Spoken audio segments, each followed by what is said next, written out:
মুসলমানদের প্রাণের দাবি এই আবুল সরকার এই বাউল এই ফাউলকে ফাঁসির কাস্টে ঝোলানো দরকার। চিল্লায় বলেন ঠিক কিনা? একে ফাঁসি দেওয়া দরকার।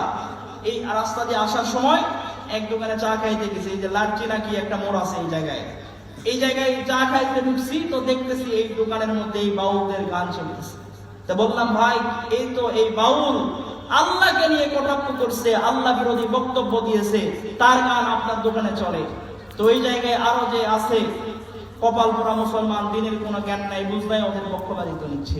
শুধু এই সাধারণ আওয়াম নয়, এই সাধারণ জাহের গ্রামের মানুষ নয়, দেশের যারা রাষ্ট্রীয় পর্যায়ে যারা ক্ষমতাসীন তারাও এই নাস্তিকদের পক্ষপাতী নিচ্ছে। চিল্লায় বলা ঠিক কিনা? স্পষ্ট ভাষায় বলতে চাই, যারা আল্লাহর জমিনে থাকার পরে আল্লাহ বিরোধী বক্তব্য দেয় তাদেরকে তো আমরা বয়কট করব যদি আমাদের রাষ্ট্রীয় পর্যায়ে কোনো কর্মকর্তা যদি তাদের পক্ষপাতিত্ব হয়, তাদেরকে বাংলাদেশ থেকে অবাঞ্ছিত ঘোষণা করা হবে। চিল্লায় বলা ঠিক কিনা?